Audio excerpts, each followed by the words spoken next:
Good afternoon, everyone, and welcome. My name is Caroline Colas. I'm the Senior Director of Health and Wellness at the Marlene Meyerson JCC Manhattan, and your host today. Today on the Positive Psychology Hour, a series that we do in partnership with Whole Being Institute, we're going to be talking with Jordyn Feingold, MD, about positive medicine, bridging the gap between health and happiness. As a physician and positive psychology expert, Jordyn Feingold is going to join us for an hour devoted to understanding the fundamental connections between our minds and our bodies and how we can synergistically revamp the way we think about our whole person health and well-being. Dr. Feingold will discuss the revamp, our EVAMP model, along with positive health and science. A little bit about Jordyn. She is a resident physician in psychiatry at the Icahn School of Medicine at Mount Sinai. She's also a researcher and a positive psychology practitioner and teacher. Her research and clinical interests involve disorders of the gut-brain interaction and the biopsychosocial model of digestive diseases, healthcare worker well-being, and incorporating positive psychology approaches into healthcare delivery. She's involved in research, curriculum development, teaching, and advocacy locally and nationally on these topics. Jordyn has developed and implemented evidence-based resilience training for physicians, including an online course open to all clinicians called Thrive RX. And what is not in her bio, but we do know because she was the keynote speaker along with Scott Barry Kaufman, is that she's also working on a book, which I think is almost finished, right, Jordyn? It's been submitted and we hope that it's coming out around August. So fantastic. And we definitely want you and Scott back to talk about your book. And we've even been thinking about ways, because Jordyn is a singer. So we've been thinking about ways that we can, and Scott, I guess, is too, likes to sing. So we're going to think about ways we can do that. Jordyn, are you going to tell us the story of how you kind of came across positive psychology, or is that... I sure can. Okay, please. Let's dive right in. And I'm sure that will come up and I'll be sure that it comes up. I actually have slides today, so I'm going to go ahead and share them. I am always overambitious in what I can actually do with my slides. My email is here because I want you to reach out to me if you are interested in continuing the conversation in any of these topics. If you want to sign up for the Thrive RX course, get more information about that. If you have healthcare workers who are loved ones in your lives, or if you yourselves are clinicians. And this talk is something that I've delivered to a variety of contexts and audiences. And I work specifically, as Caroline mentioned in my introduction, with a lot of healthcare workers. So some of the language is really about, we're going to talk about what it is to be, a healthcare worker. All of us are patients. We all likely have doctors. I would love to see in the chat if there are any clinicians here, doctors, therapists, nurses, or anyone in the family. And ultimately, we're all really caregivers, because either we are caring for other people in our lives, whether it's parents, children, pets, and it's our duty and role to care for ourselves. And we'll talk a little bit about all of these things. We may not get through the whole slide presentation. It will just be an excuse for me to come back and do a part 2. So I'm going to try. I have all of your faces open next to me. I love seeing those of you who have your videos on. So we're going to go back between the slides, but this works the best when it's conversational. And I'm glad to see folks writing in the chat. We have a lot of clinicians already. I'm seeing this is fantastic. So welcome and thank you so much for coming today. And hopefully I'll be able to keep my eyes on you, on the chat, and on the slides too. And please feel free to unmute yourselves and interrupt. So a little bit about my background. I had always been pre-med since high school, when I was starting to think about my educational career and what I wanted with my life, and the sciences were very compelling to me. I loved the digestive tract. I loved biology. So medicine made sense. I was pre-med in college. And at some point in college, it was the end of my freshman year, I learned what the MAP program was, the Master of Applied Positive Psychology program at Penn, through my a cappella group called Off the Beat.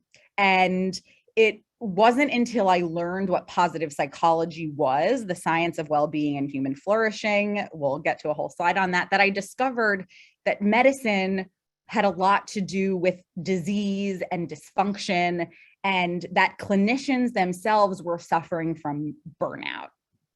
We'll cover all of this again as we go through, but what you're seeing on this slide is burnout. And it really is something that was first studied in the 1970s within healthcare workers.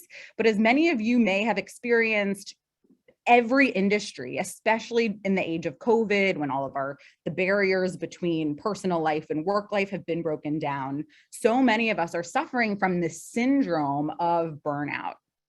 And it's incredibly pervasive in medicine.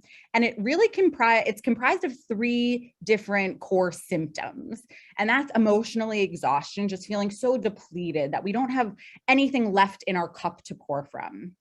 A sense of depersonalization, or starting to see ourselves or other people as objects. So in the healthcare profession, the diabetic in room 3, rather than Mrs. Jones, this 3-dimensional human being who is more than her diabetes, and a low sense of personal accomplishment. So not being able to really connect with and get in touch with all of the things that have led us to our success, just really feeling out of touch with all that we've done.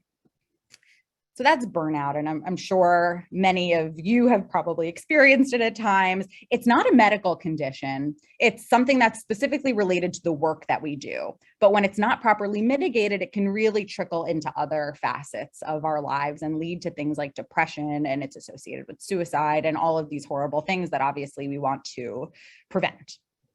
And this is contextualized within the medical model, which is the dominant model of traditional medicine in this country, which really aims, and this is at the crux of what I didn't quite understand about medicine until I learned about what positive psychology was, is that the medical model is about treating disease, getting rid of that which afflicts us, getting rid of the bad stuff, rather than necessarily promoting the good stuff, which is in the realm of positive psychology.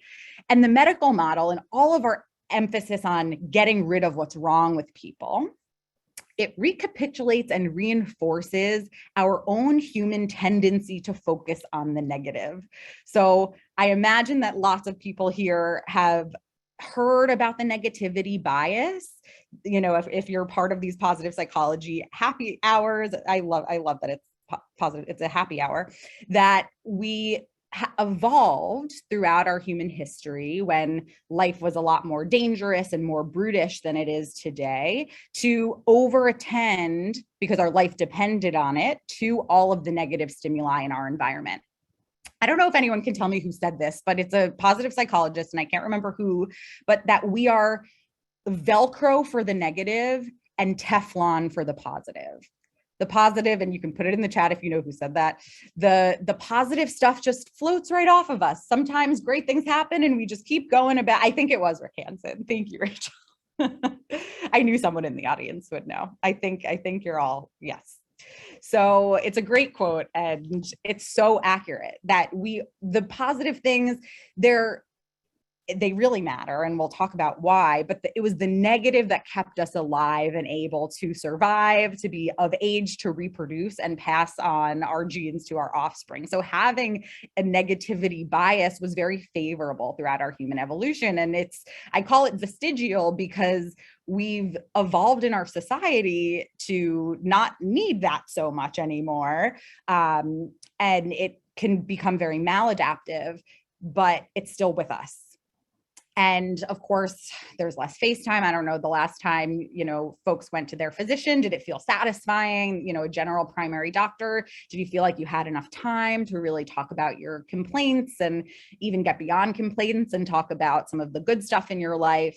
And the hyper specialized nature of medicine makes it very fragmented, and it gives us the opportunity to say, I'm not really sure. Why don't I send you to this person, who sends you down the line to some other, another physician who maybe has a different perspective, which can be really wonderful when it's done collaboratively and the different docs work together. But it also provides an opportunity for patients to feel really unseen and invalidated in what they're going through. I'm not sure if any of this resonates with folks, but feel free to put any thoughts in the chat. So then I discovered positive psychology. I was a college student, all geared up. I was taking all my pre-med classes, all the sciences, and I walked into this MAP classroom at the University of Pennsylvania, where I was an undergrad, to teach them a singing intervention. It was in my a cappella group, we were hired by the MAP program in the class called the Humanities and Human Flourishing, the very last day of the class. And thank you for your comments in the chat, to teach the Mapsters a piece of a cappella music. So we broke them up into their vocal parts. And this was before I even knew what positive psychology was, but I entered this room and taught a group of MAP students to sing. I think that first year we taught them Stand By Me, and we were teaching them the background parts. Dum, dum, dum, dum, dum, dum, dum. So someone was doing that part. We taught them how to beatbox. So, and you could just tell the energy in the room. These people were not just happy. They were not just, feeling it. There was something deeply well about the presence of these 40 Mapsters. And that's what piqued my interest to pursue studying positive psychology, which, as most of you, I imagine, know, is really the scientific study of optimal human health and well-being, human functioning, the good life, beyond just the absence of that which afflicts us. And we have many topics that positive psychology studies: positive institutions, positive relationships, emotions, character strengths, and much more now as it's exploded since its inception in 1998. So is anyone familiar with this thought experiment? Has this ever come up in a positivity hour? I don't think so. Okay, so we'll do an abbreviated version of this, but this is at the center of this is like a pinnacle thought experiment in positive psychology. And I'd love to see what people think about this. So the question is, if you could be a superhero that could get rid of all of the badness in the world, or one who could, and that's the red cape superhero, or if you wanted to be or if you could be a superhero who could add goodness to the world, which would you choose and why? So I'm curious if people have thoughts about this and want to share what they would choose.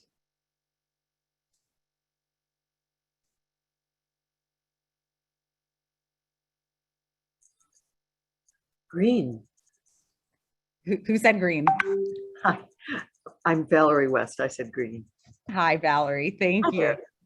Any elaboration as to why you'd choose to be the green cape superhero? Well, there's a lot of badness. So why not add to the goodness? Yeah. Beautiful. Beautiful. It can almost seem like there's so much badness. It may be overwhelming. Oh, and I saw Joanne in the chat saying, because adding good can take over the bad.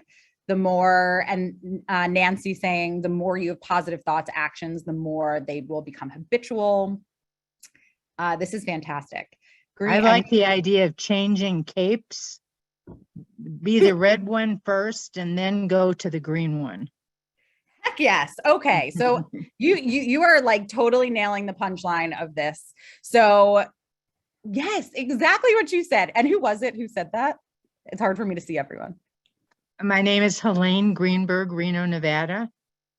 Helene Greenberg, Reno, Nevada. Thank you for your bravery in choosing an option that was not even on the slide, but a reversible cape, one that we can use more deliberately, choose what problems and what opportunities warrant the red side and what warrants the green side.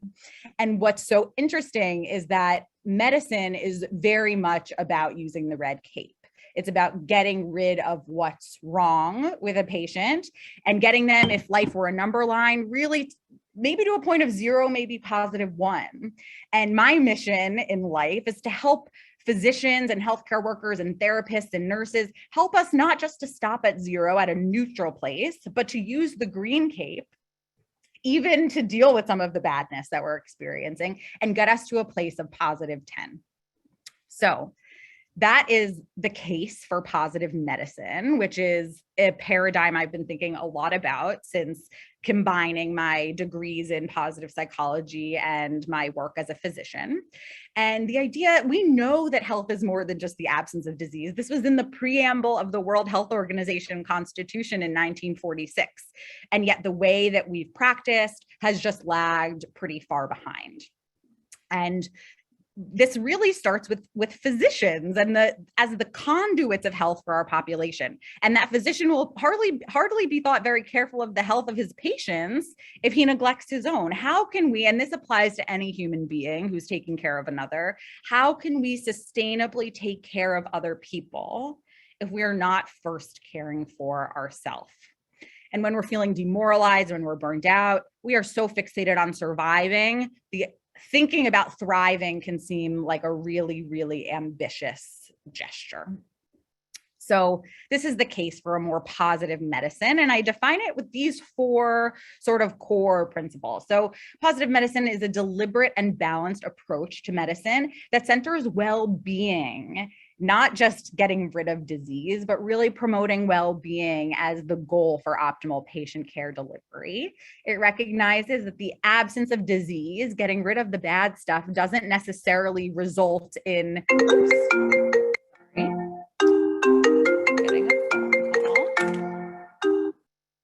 apologize. Okay, we're back. So right, it just means somebody loves you, Jordyn. Exactly. And if by chance you lose me at any point, that's going to be a cue to take a mindfulness break that Caroline, you will lead, pending any internet issues or further phone calls and patient care things that come up. So appreciate it.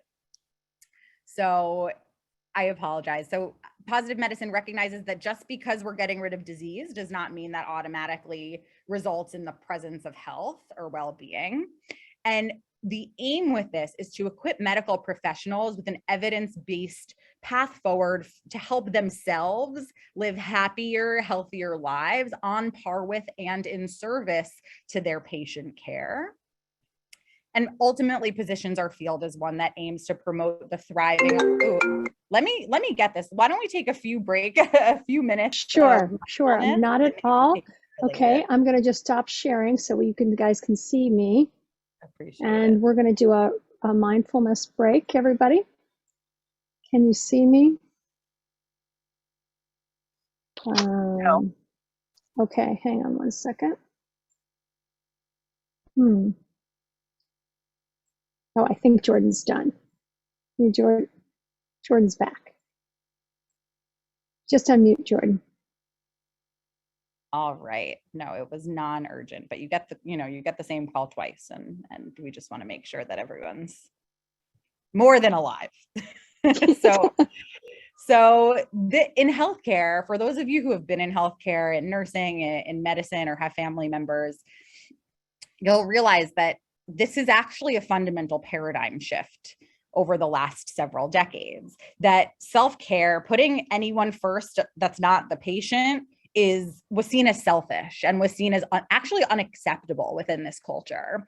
And this notion just totally derails that. Self-care is not selfish. It's actually what Audre Lorde calls self-preservation. It is necessary for us to do our jobs and sustain ourselves.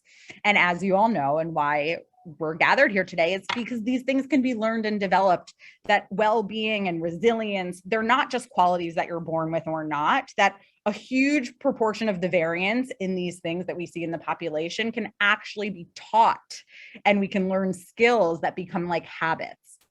And positive interventions, these small, deliberate acts to cultivate well-being, can help us get there.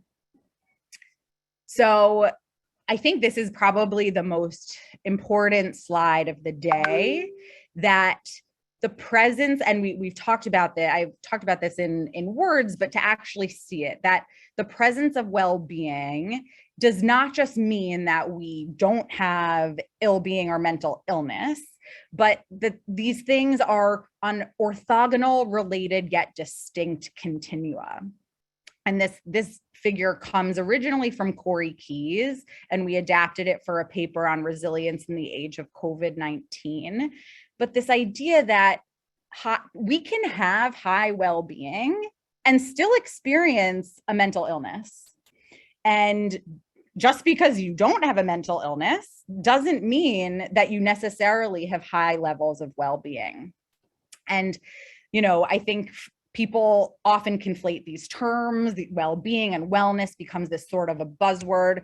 What we're going to talk about for the rest of the day is what I call well-being with an uppercase W, evidence-based well-being that's rooted in science, that honors a long history of different concepts of well-being that are outlined on this slide. So when I was working on my capstone work in the MAP program, that was back in 2016, and it was the year I was applying to medical school. So I actually chose to, I was prepared to go to medical school, but I discovered positive psychology and thought, hey, this is actually something I really need to study before I go and become really entrenched in this culture that emphasizes disease over well-being and where doctors experience so much burnout.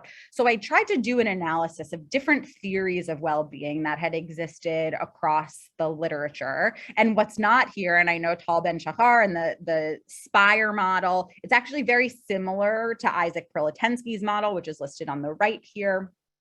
And I had missed the chat for a little bit, but I love these comments. Thank you all. So, and how do we find a positive medicine doctor? They don't exist yet. We need to work on creating them. And I would love your ideas at the end. We could talk about, we need training programs. So that's sort of the next step of this work. And I appreciate that question.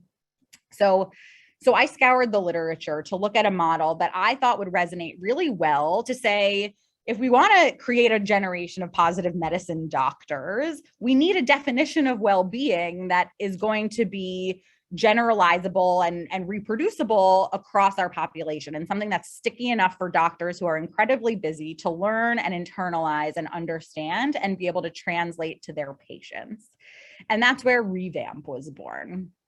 So Revamp is both an acronym and a call to action for us to think about how we can reconceptualize the way we've thought about well-being, to be that uppercase evidence-based well-being that we want to promote within ourselves and then help others in our lives to also work towards. So there's 6 ingredients and 6 buckets, and this comes from the synthesis of the literature. It most proximally resembles the Marty Seligman PERMA model, which some of you may have heard of, which has all of these ingredients with the exception of the vitality, which is centered here in this model. Having the energy to do our day-to-day tasks with vigor, to feel ready to tackle what we need to do. And of course, for physicians who are intervening largely on physical health of people, the vitality aspect is really critical. So let's see how we're doing. So great. So for the rest of this time, and I'm going to pause here to just take any questions, reflections before we move on and actually make our way through the model in a high overview type way. But I'm just going to stop sharing for now because this is like a whirlwind tour and I'm going pretty quickly. And I just want to make some space for any reflections, questions for the next 4 minutes or so.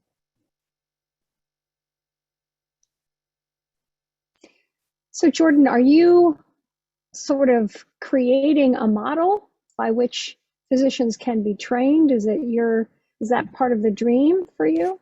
Yeah, so a lot of what I do, I teach a whole course called Positive Medicine at Mount Sinai, which I've taught for the last 4 years as an elective course that teaches the Revamp curriculum to anyone who wants to participate throughout the system.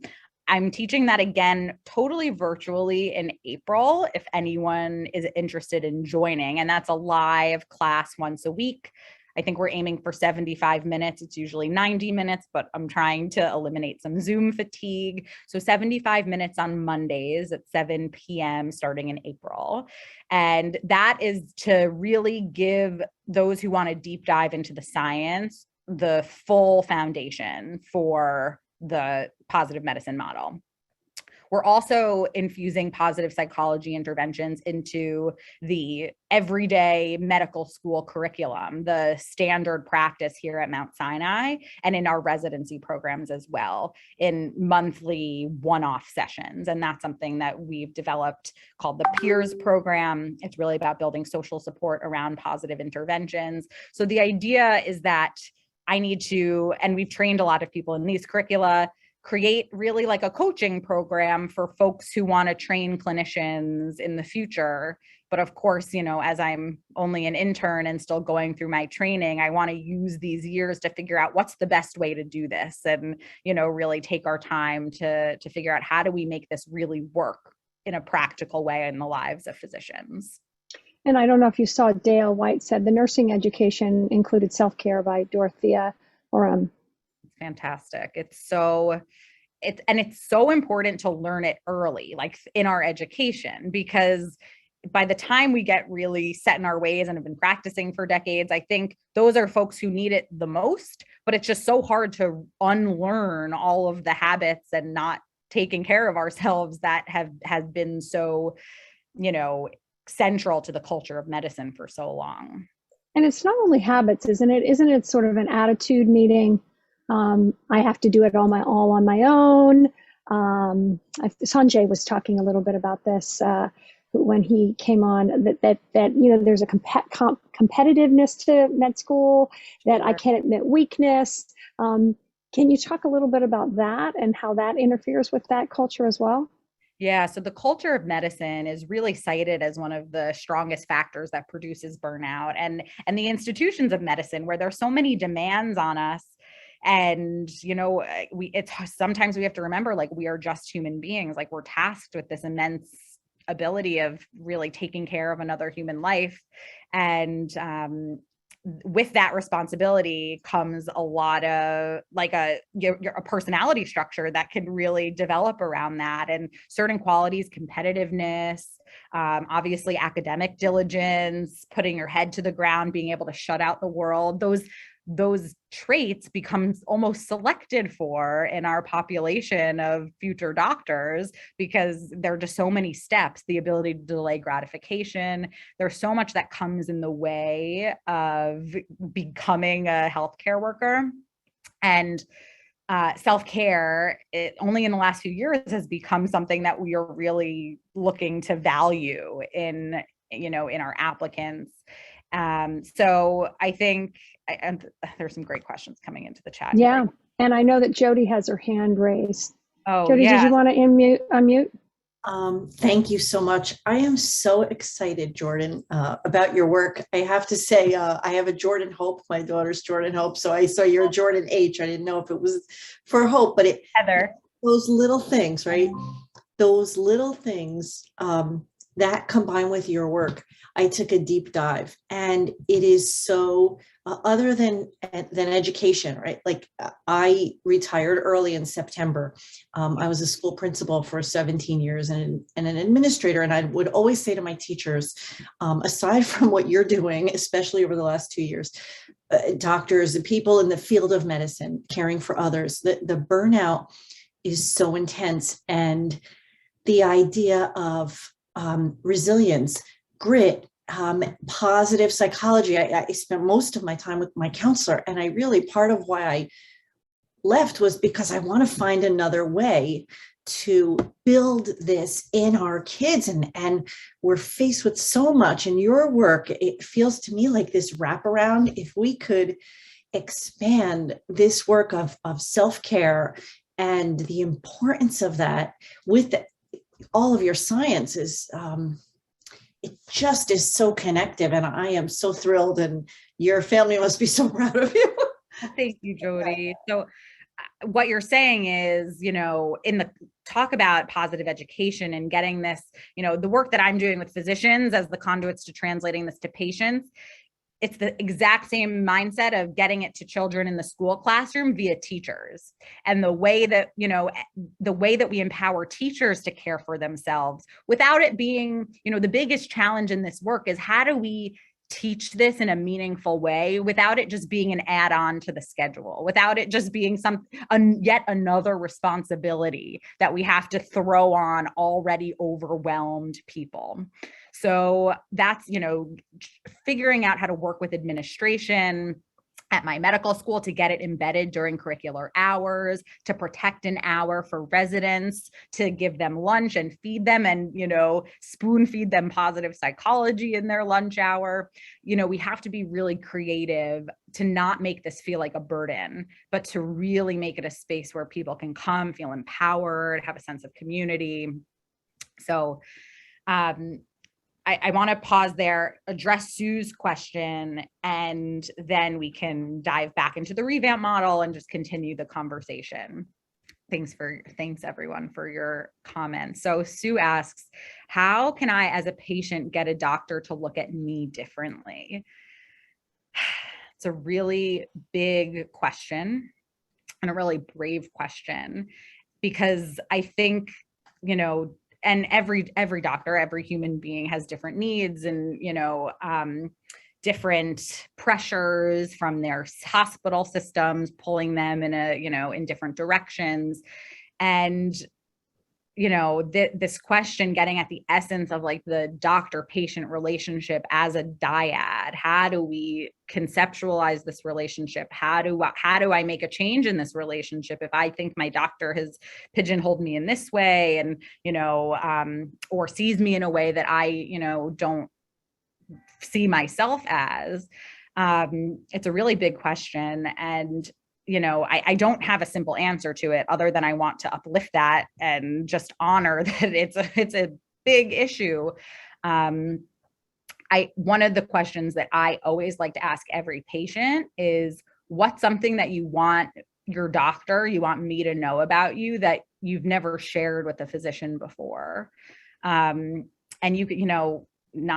you could even say, if there is something, Sue, that you want your doctor to know about you or want them to see you in a certain light that you don't feel they are currently seeing you, I think it's something you could bring up. You can say, I was in a talk with a physician and she always asks her patients this, and she's a psychiatrist. She has a lot of time with each patient. I want to share my something with you. I think it's important that you know this about me. What do you think? Sue, you're muted. I have said to my physician, I don't want you to see me as an experiment. I want you to be a partner in my health.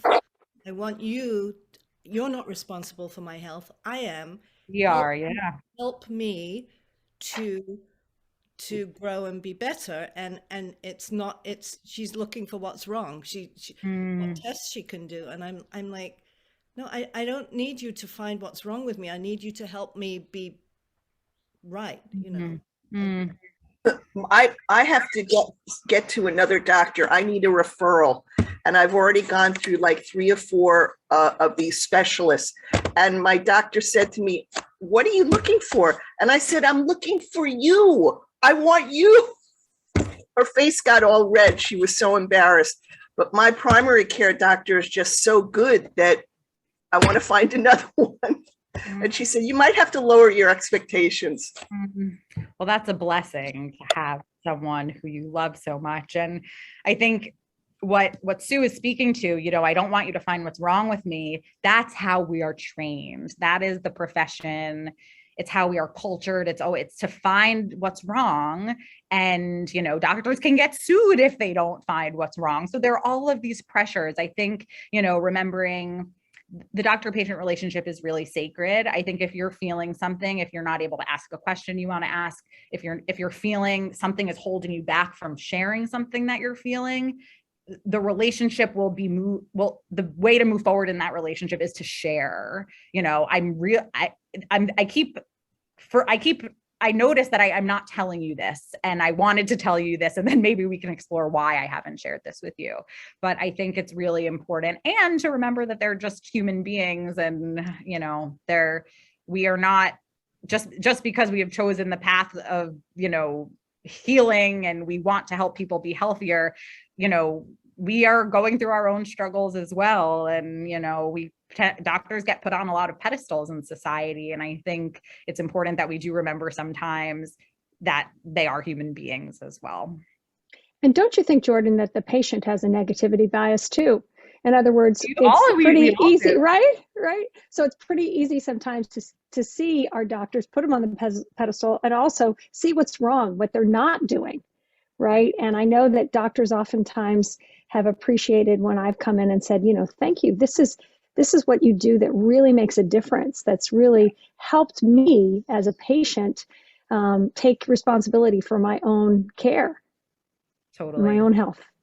Totally. I think good communication between doctor and patient, including what Caroline is saying, really validating what's working well in the relationship. It's just like any other relationship in our lives. It can feel sometimes like it's a one-way street, because you're coming to your doctor for a service, but there's so much that we can bring. And when we take responsibility, as Sue was saying, for our health, it's not just putting, the physician is not doing our health for us. We're going there to get recommendations. We're the ones as the patients who have to carry out our recommendations. Well, do we have time for one more? Yeah, I'm thinking we have this conversation. This is where the energy is. If we need to come back and finish revamp, that's totally fine with me. Great. Lila, did you want to? I'm calling Ottawa, Canada. So my experience is a little bit different than yours, and something that maybe could be picked up on somehow. When my doctor retired, I was looking for a new practitioner as my own personal doctor. And we had something called a meet and greet for an hour, where the doctor and I got to see whether we thought we'd be a good fit. And I got, of course, time to tell him what my issues were and brought my charts and all of that. And then I said, what would you like me to know about you? Well, this particular doctor is very proud of some of the sports involvement he's had. And he shared with me that that was part of one of the reasons that he moved to Ottawa. And so we have a relationship, not just as doctor to patient, but I know something about him that's important. He also shared that he had metal parts in his body, as I do, which is unfortunate for both of us, but nice to share that we're both dealing with that. It's not something you Americans have available to you, but it is such an important springboard for my relationship with my doctor. Thank you so much for sharing that and, making us all jealous that exists. No, but that is really, could you imagine in the US having, an hour just to decide if you were going to be compatible as the doctor and patient? That really sounds incredible.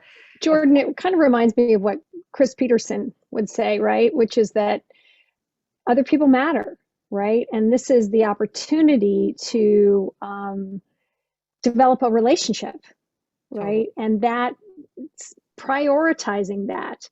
Whereas what we tend to prioritize in our country is being paid for, how much time we're paid for. Sometimes if you get 12 minutes, you're lucky. What's the average? Do you know what the average visit is? It's very short. Sure. And what insurance will even pay for. Right. There's a certain amount of time that each doctor gets. And after that, it's really them giving of their own time.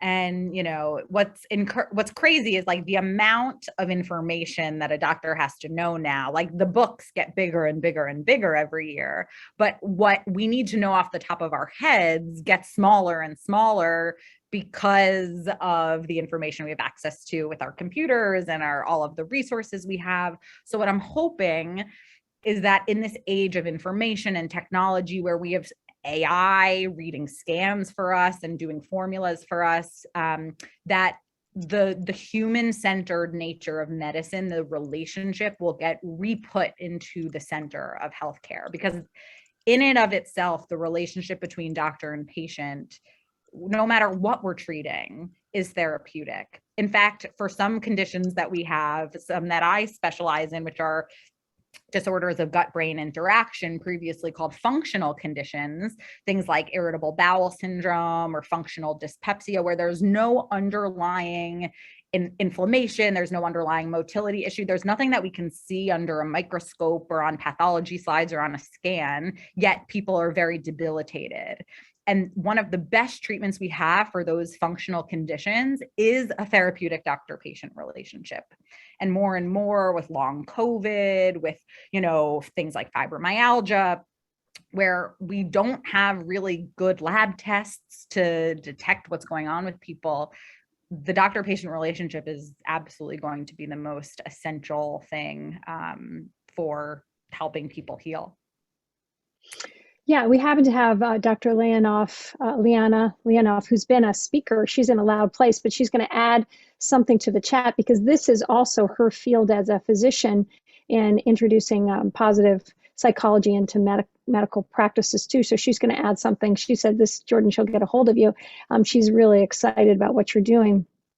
In addition, Kelly suggests that if there's not time in the appointment, it's possible to send an email ahead of time with anything you want to share and also afterwards. And I find that sometimes people are not taking advantage of that. Of course, not everybody is technically savvy.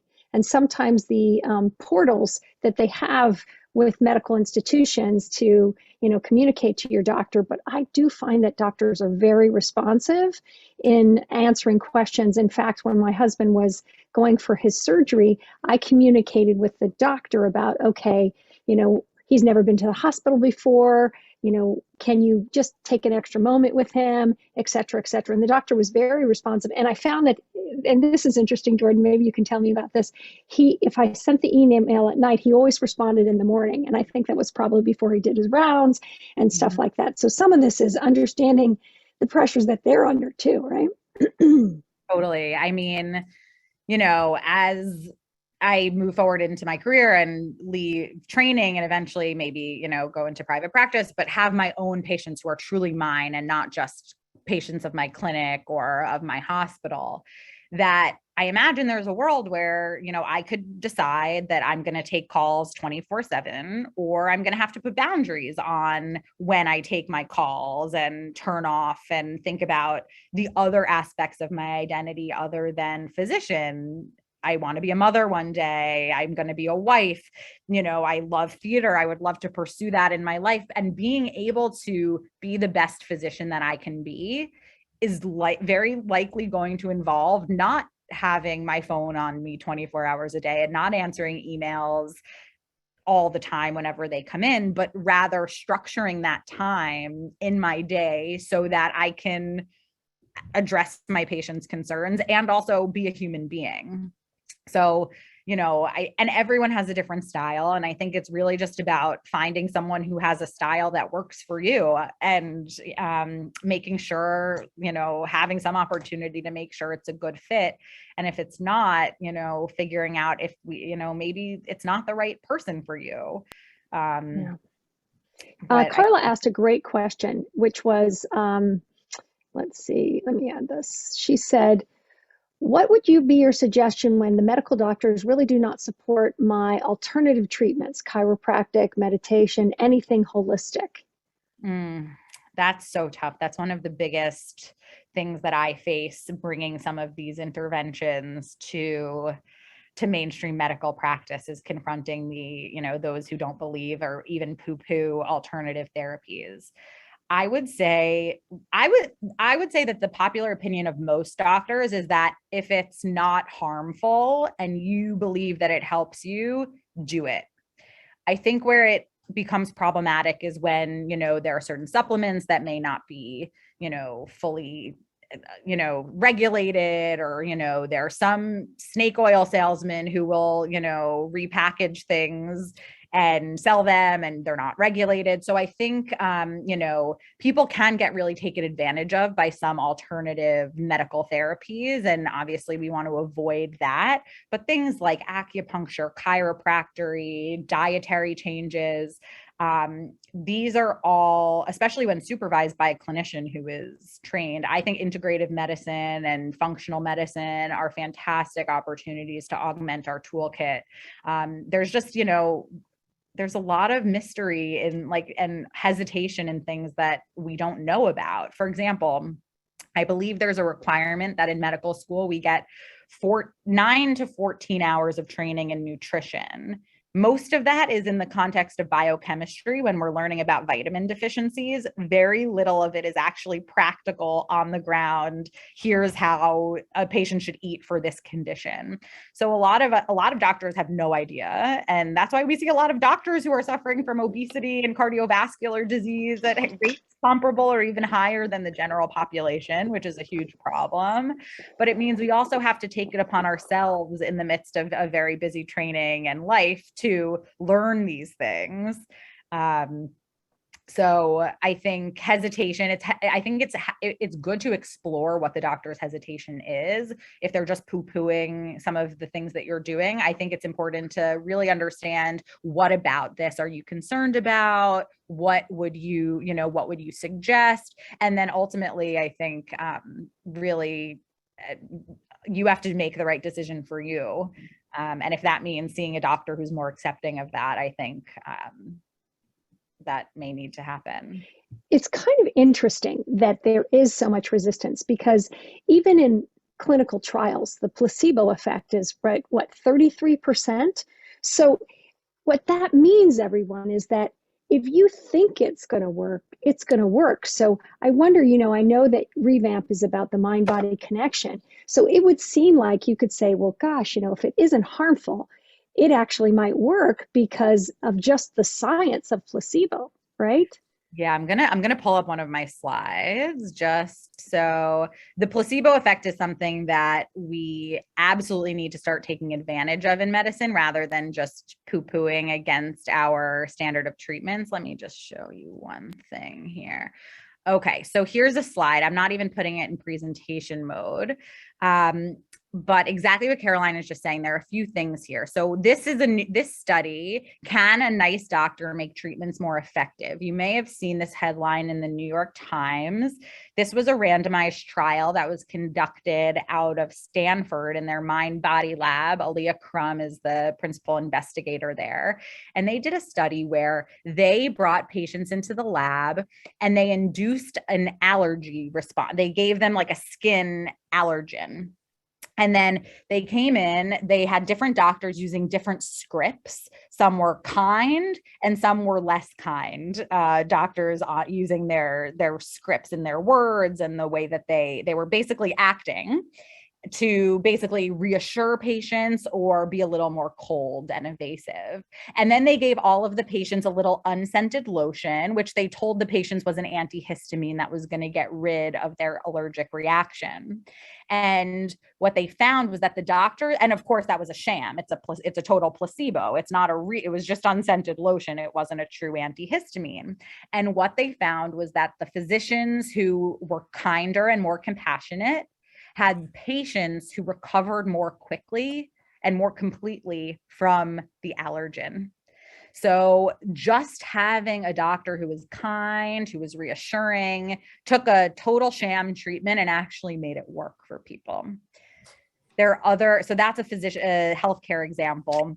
There are other amazing studies. I'll just tell you quickly about the milkshake study, which is, you can see here, the both 300 calories, where the same lab led by Aaliyah Crum had people come in to the lab and drink a milkshake and get a blood draw right after the milkshake, looking at their hunger hormone levels. And then 2 weeks later, they came back, drank a milkshake, and got their blood drawn to look at their hunger hormone levels. At one time, the patients were told by the packaging alone that it was a sensible milkshake.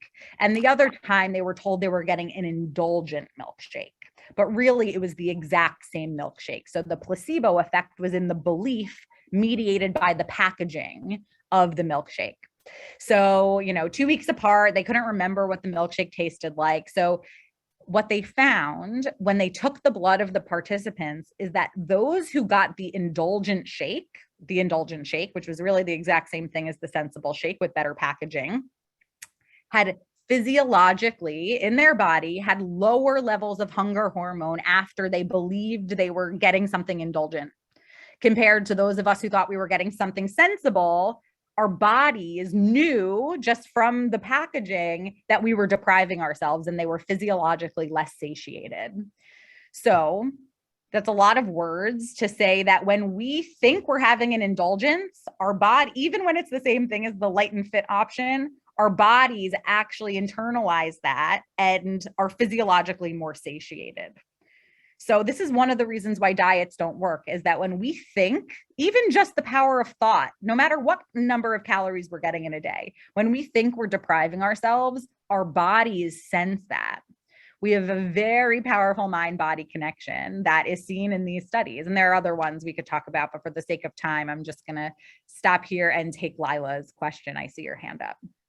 Well, relative to what you just said, a thought about when I go to the gym, and sometimes I go feeling tired and thinking this is so hard, and I cannot cycle to the level that I can cycle when I go in thinking, I can do this, I'm looking forward to it. So the mindset is really important. But getting back to your talk about integrative medicine with alternate philosophies and our mainstream medicine, I'm going to put up a book written by a friend of mine, Tamara Levine, a number of years ago, and it records her journey through a breast cancer experience. And it's called But Hope is Longer. And she documents her ability to have the two streams of medicine work together in her favor. Very unusual, but encouraging for those who want to look at that route to follow. Thank you so much. And we have a couple of comments, Jordyn, that I just wanted to have you get your thoughts on. One is, of course, that Dr. Lanoff said the Global Positive Health Institute is dedicating its work on helping physicians and healthcare workers to integrate positive psychology into their practices. She also edited a book by the American College of Lifestyle Medicine, Roots of Positive Change, Organizing Healthcare with Positive Psychology, on this topic.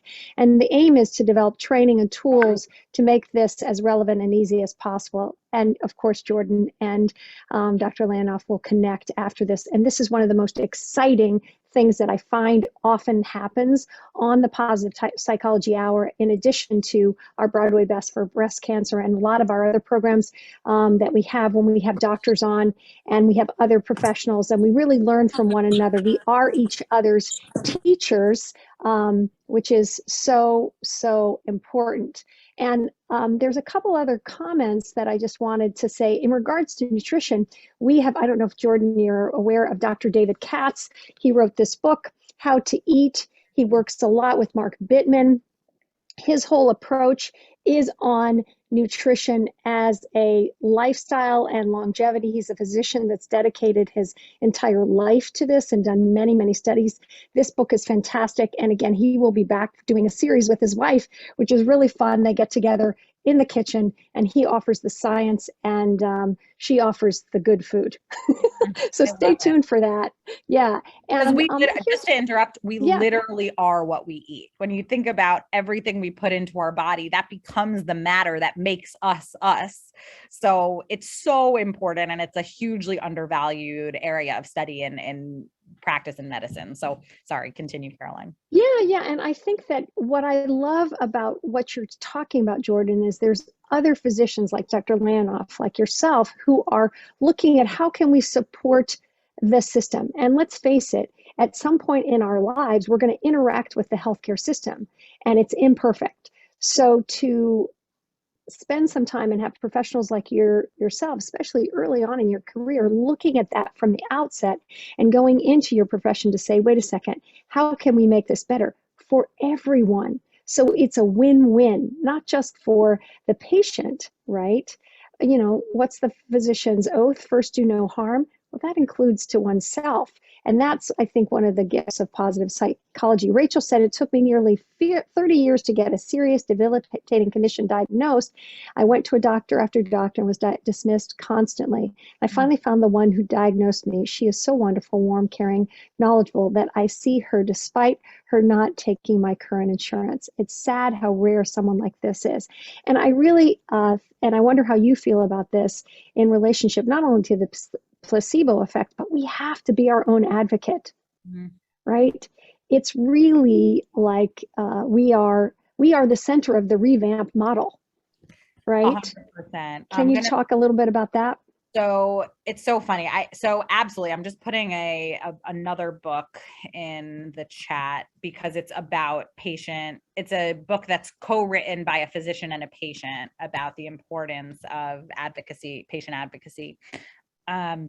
Patients really are at the center of this, but I actually think the relationship is at the center, because I used to always say to doctors who I worked with, do this so you could be a better doctor and be there for your patients. And then COVID hit, and I thought, this can't just be for the patients anymore. This has to be for just you as a human being, because your well-being is you deserve it just because you're a human and not because you're a doctor and not in service of anything else. So that's why I always say well-being for doctors on par with and in service to patient care, because for some people, they'll only be motivated if it helps their patients. For others, they need it just so badly themselves in order to be, it needs to come first and foremost. So I think, but I agree. Ultimately, this is for everyone, and we're all just human beings trying to do our best and live long lives and add years to our life, and more importantly, add life to our years.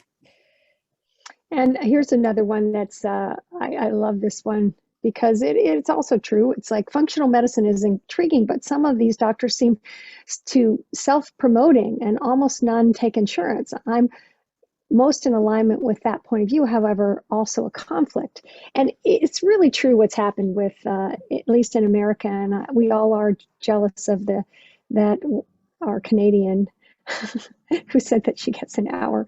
That's a wonderful option. But healthcare, even the expense of it, if you looked at a pie, right? And when my parents were growing up, how much money they spent on healthcare versus on their house versus on their entertainment, it's really shifted. It's like healthcare is taking up a lot of the pie these days in terms of just affording insurance and let alone treatment sometimes. Any thoughts about that from a doctor's point of view? Yeah, I mean, it's definitely a problem. It's a growing problem. And I think the idea, that it's something I'm thinking about now, like, what am I going to do as a psychiatrist? A lot of psychiatrists don't take insurance, and how do I feel about that? And in some ways, doctors have to survive and support themselves, and I have a lot of loans to pay back. And on the other hand, I want to see patients who are not just really wealthy and can afford to have a really expensive New York City psychiatrist. So I think it's something that a lot of doctors struggle with, because we went into this for humanitarian reasons. I think if you want to go into medicine to be rich, there are a lot of other easier ways better ways to be rich. So everyone has to make the decision that's right, that, practice in a way that's authentic to them. I think, a lot of these alternative physicians, they don't take insurance. They don't have they're not really within the healthcare system. They're, doing their own thing. So they're not accepting insurance, and it's complicated. And I hope that more and more we'll be able to democratize really, really good healthcare in our country and make it healthcare as a human right that everyone has access to, good, high quality healthcare. And, there will always be a system for people who can pay to pay, I guess. And, but it's it's so funny. It's like, that's why some people have kind of, I know my niece, she's in her 20s, and she's already started her, what is it, like an account. She has insurance through her company that she's working for now. She just got a full-time job after getting her master's. But she also says, I'm putting money away in my paycheck for a health account. Like a bank account. I forgot what that's called. Like a health spend? HSA account. Yeah. She's 25. She's future thinking. She's right. I mean, she's, an operational genius. That's what but I didn't think about that at 25. Did you guys think about that at 25? I just think it's amazing to that forethought. We are at the top of the hour. It went by so quickly, Jordyn. As always, it's just so evocative to have these conversations. Thank you for your accessibility. Thank you for your thoughtfulness. Thank you for doing what you are doing. There's some great comments in the chat, everybody, for Nutrition Check, Dr. Michael Greger's post. Yep, nutritionfacts.org. We've had him on, not on the Positive Psychology Hour, but we've had him in the past several times. He's actually come to the JCC. He's hilarious. And on Zoom, Dr. Greger is on a treadmill when he gives his. That's all. If I were home, I would be at my standing desk. So he's on the treadmill. I'm like, Dr. Greger, are you on a treadmill? He says, why, yes, I am. And so should you be. And so he gives all of his classes. And I put a bunch of programs in the chat. We've got a really incredible lineup this January, Sweet and Healthy Treats with Jen Sinclair, which is going to talk exactly about what we're talking about, which is how to eat well and also satisfy our appetite. Dr. Ali Maninsky is going to be talking about varicose veins and vein health. That's really, really important, believe it or not, even if you don't have that condition. That's her specialty. Our keeping healthy veins is crucial to our vitality. Self-care 101, how to make promises to yourself and keep them. That's always a good thing to do in January, not resolutions, promises, and of course the pelvic floor workout. For Martin Luther King, we will have celebrate 4 black chefs in our community with our partners, Plant Powered Metro New York, and we hope you will join us for that as well. And on Thursday, we'll be back. So for the Positive Psychology, this was an incredible hour. Thank you, thank you, thank you to everyone who participates. Jordyn is a true inspiration. Thank you, Bunny. I think you said it really well. I will. Jordyn, any final words? Just thank you so much for having me. And hopefully we can actually talk about revamp next time, but this was just too much fun to resist. So thank you. You bet. I'm going to remove all the spotlights. Feel free to unmute yourself and thank Jordyn personally. Everyone, be healthy and stay well. We'll see you on Thursday, if not before. Thank you, Jordyn. Thank you. Thank you so much. Thank you. May God richly bless you, Bye-bye. Jordyn. You're Thank doing a good you. job for all of us already. Awesome. Thank you. Thank you, Jordyn. Thank you, Good luck. Caroline. Great ideas. Good luck on your path. Thank you, Caroline, for having Stay Jordyn. well. You're going to do it. Thanks for all this. Power. Take care, everybody.